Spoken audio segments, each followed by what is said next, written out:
وشفیعنا مولانا وملجأنا ومأوانا محمد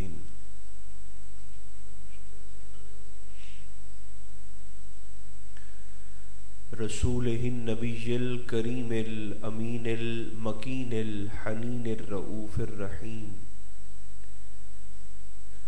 وعلى آلہ الطیبین الطاہرین وعلى صحبہ اجمعین اما بعد فاعوذ باللہ من الشیطان الرجیم بسم اللہ الرحمن الرحیم والعصر ان الانسان لفی خسر الا الذین آمنوا وعملوا الصالحات وتواصوا بالحق وتواصوا بالصبر صدق اللہ مولانا العظیم۔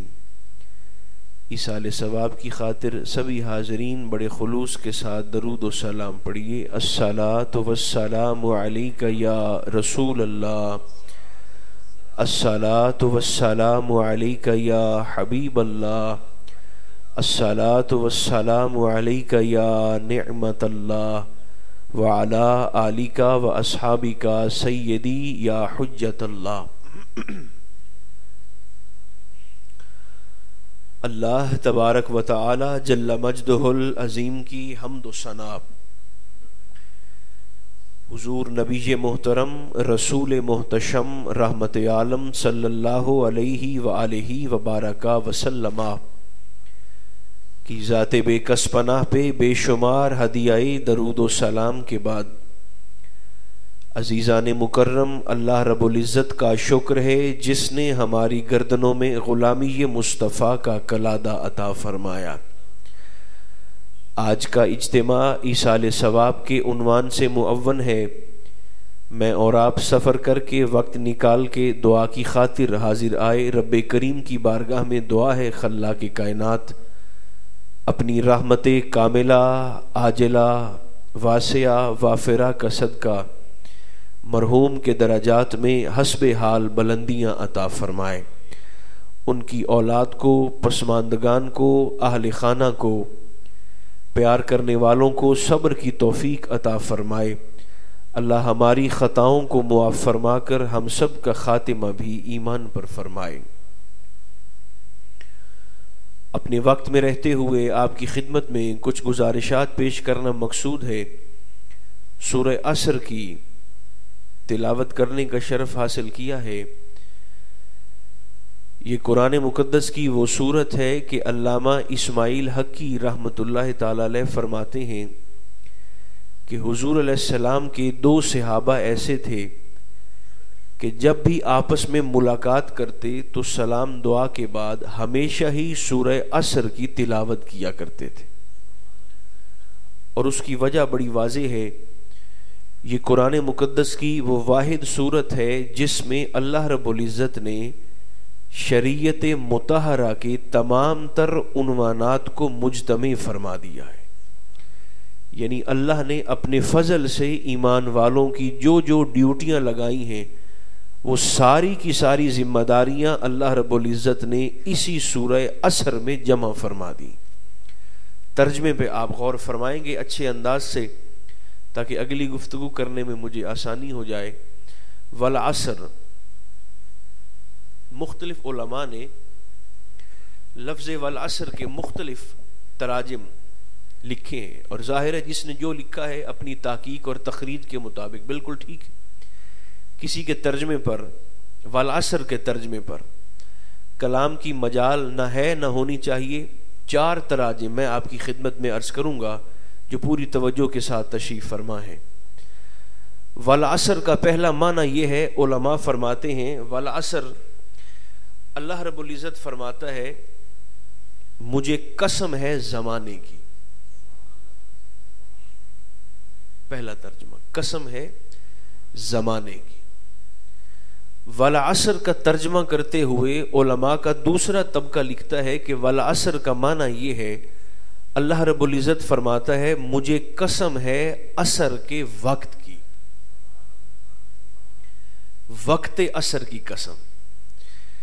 اسی لفظ والعصر کا ترجمہ کرتے ہوئے علماء کا تیسرا طبقہ لکھتا ہے والعصر کا معنی یہ ہے، اللہ رب العزت فرماتا ہے مجھے قسم ہے نماز عصر کی،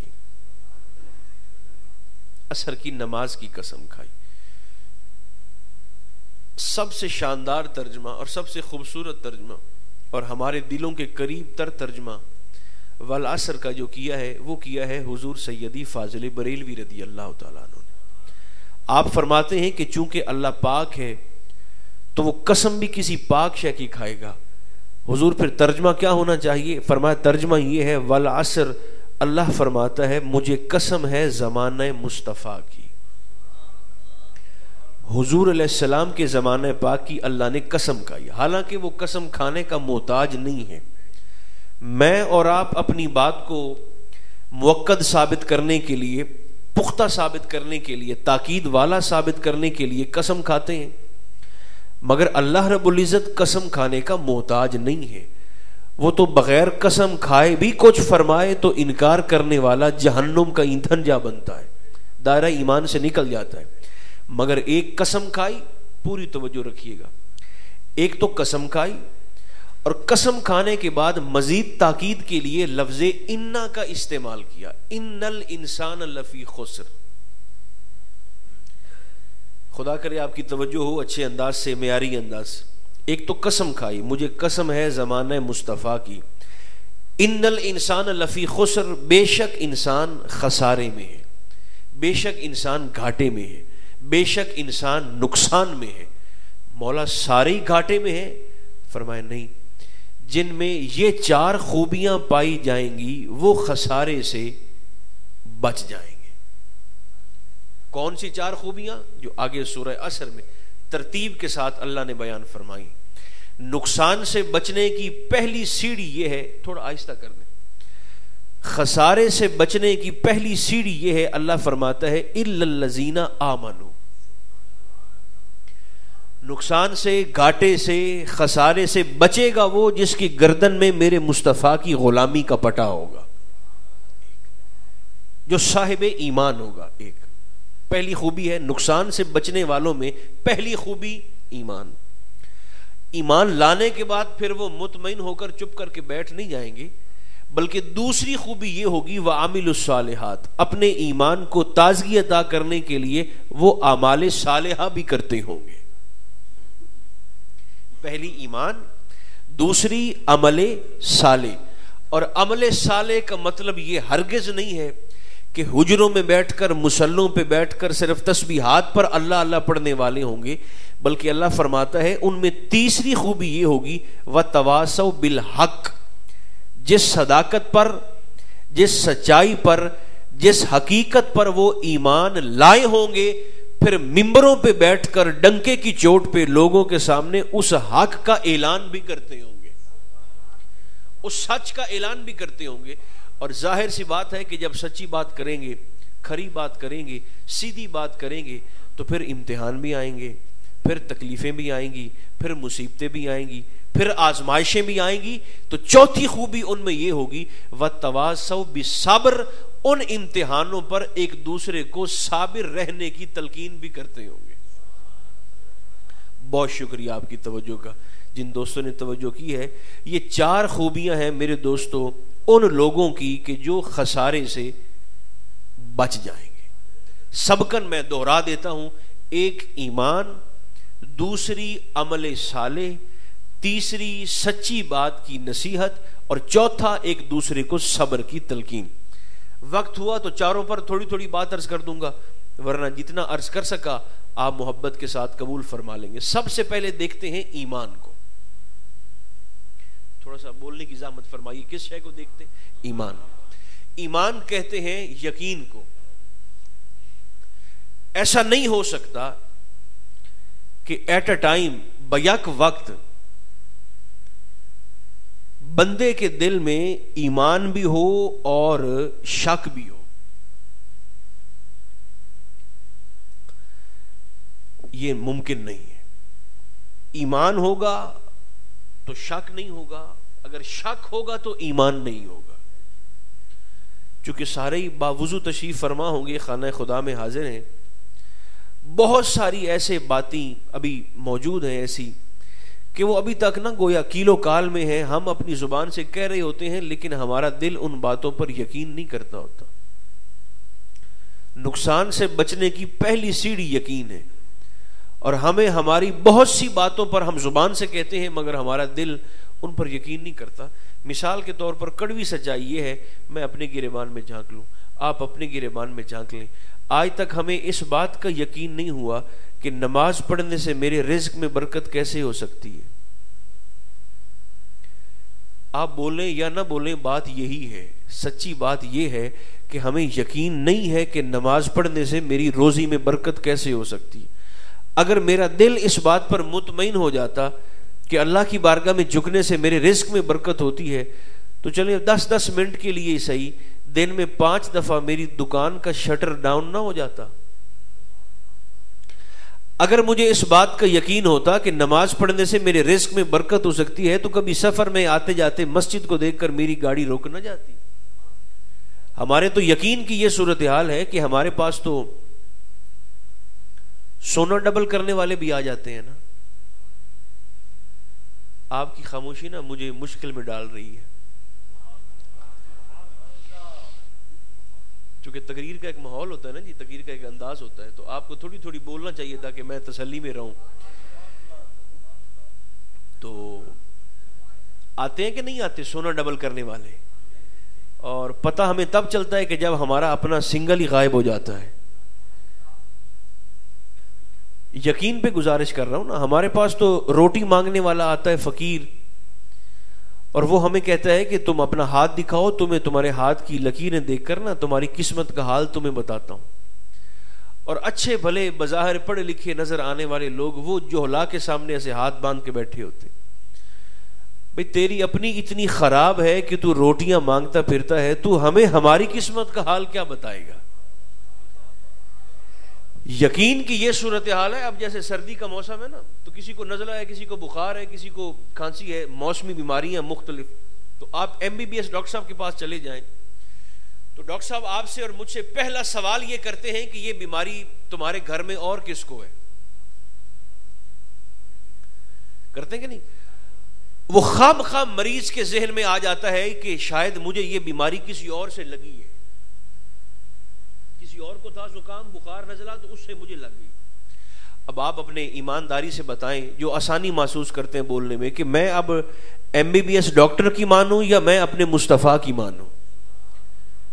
حضور علیہ السلام فرماتے ہیں، بخاری شریف کے اندر حدیث پاک موجود ہے، سرکار فرماتے ہیں کوئی بیماری متعدی ہوتی نہیں ہے، کسی بیماری میں فی نفس ہی یہ صلاحیت ہے ہی نہیں کہ ایک شخص سے دوسرے میں خود بخود ٹرانسفر ہو جائے.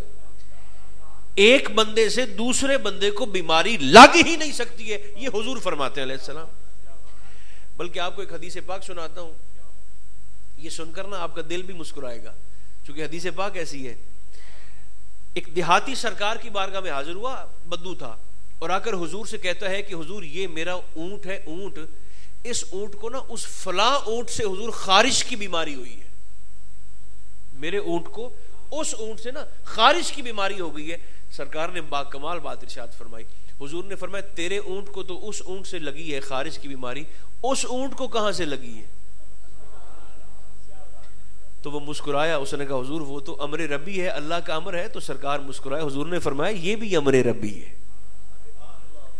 دیکھیں نا، چونکہ اس دور میں نا لوگوں کا یہ آپس میں یہ عقیدہ تھا کہ ایک شخص کی بیماری دوسرے کو لگ جاتی ہے، ٹرانسفر ہو جاتی ہے، منتقل ہو جاتی.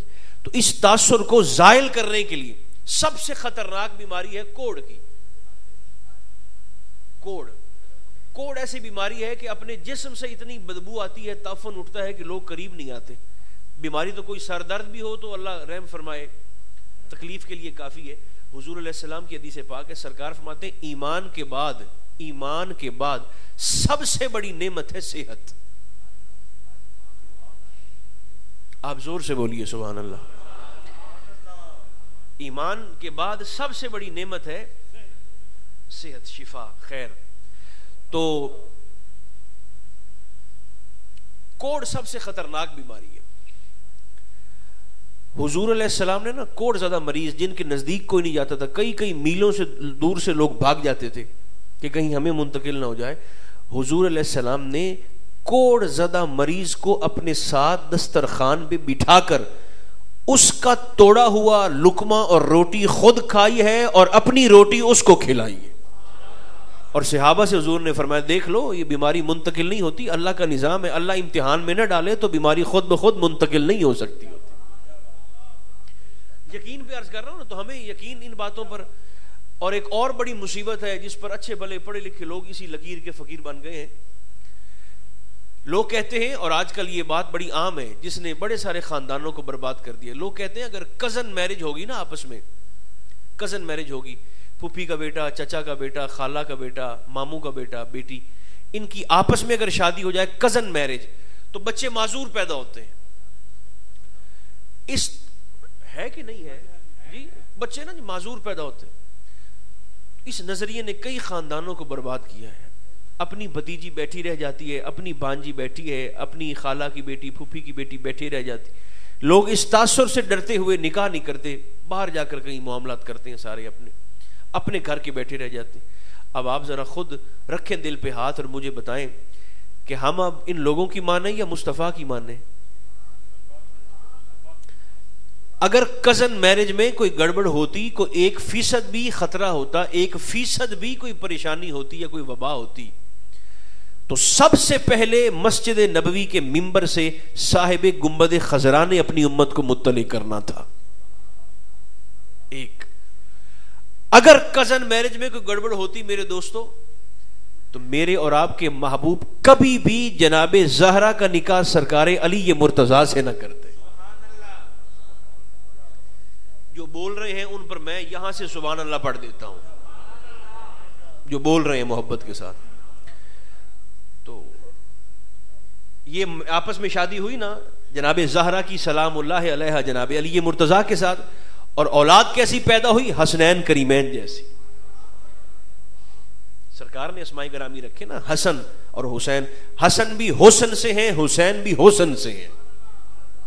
لفظ حسن وہ بھی حسن سے ہے اور حسین بھی حسن سے. یہ سوال صحابہ نے بھی حضور کی بارگاہ میں کیا تھا, حضور تو دو طرح دے نام بڑے چوکتے رکھے, حسن بھی حسن سے ہے, حسین بھی حسن سے ہے. تو سرکار نے فرمایا مصطفیٰ کے نواسے ہوں, علی کا خون ہو, زہرا کے جگر کے ٹکڑے ہوں, تو فرمایا حسن بچ کے جائے گا کہاں بلا ہم سے. تو کزن میرج میں خدا نہ خواستہ گڑبڑ ہوتی نا, تو سرکار دو عالم علیہ السلام اپنی امت کو متنبع فرماتے دیگر معاملات کی طرح. تو ایسا نہیں ہوتا. بہت ساری باتیں ایسی ہیں کہ ہم زبان سے کہتے ہیں مگر ہمارا دل ان پر یقین نہیں رکھتا ہوتا. پھر ہمیں شوق بھی ہوتا ہے نا بزرگوں سے تعویذ لینے کا, اچھی بات ہے, لینا بھی چاہیے. تعویذ دینا اور دم کرنا یہ حضور کی سنت ہے, مگر تعویذ کے نام پر دھندا کرنا اور دم کے نام پر تماشا لگانا اور دین کے ساتھ گڑبڑ کرنا یہ لعنتیوں والا کام ہے. اس سے انسان اللہ کی لعنت کا مستحق ہو جاتا ہے کہ آپ ایسے گڑبڑ کریں. اس شخص سے تعویذ لینے میں کوئی حرج نہیں ہے جو صاحب علم ہو, جسے پتا ہو کہ میں جو لکھ رہا ہوں اس کی تاثیر ہے کیا. تعویذ اور دم یہ حضور کی سنت ہے. تو اگر آپ مجھے اجازت دیں, اور اجازت بھی بول کر, خاموشی سے نہیں, تو ایک تعویذ حضور علیہ السلام نے بھی اپنی امت کو دیا ہے, وہ تعویذ نہ آپ کو بتاؤں؟ سارے مہربانی کر کے زور سے بولے نا سارے. ایک تعویذ ہے جو حضور علیہ السلام نے اپنی امت کو دیا ہے. دیکھیں بات تو ساری یقین کی ہے نا جی. آقا علیہ السلام ارشاد فرماتے ہیں کہ جو شخص رات کے وقت اپنے گھر میں سونے سے پہلے ایک دفعہ سورہ واقعہ کی تلاوت کرے, سورت کا نام لے دیں گے تو چلے تسلی ہو جائے گی. کون سی سورت؟ سورہ واقعہ. فرمایا ایک دفعہ رات کو سونے سے پہلے سورہ واقعہ کی تلاوت کرے. آقا کریم علیہ السلام ارشاد فرماتے ہیں کہ قیامت آ سکتی ہے مگر اس گھر میں کبھی فاقہ اور تنگی نہیں آ سکتی.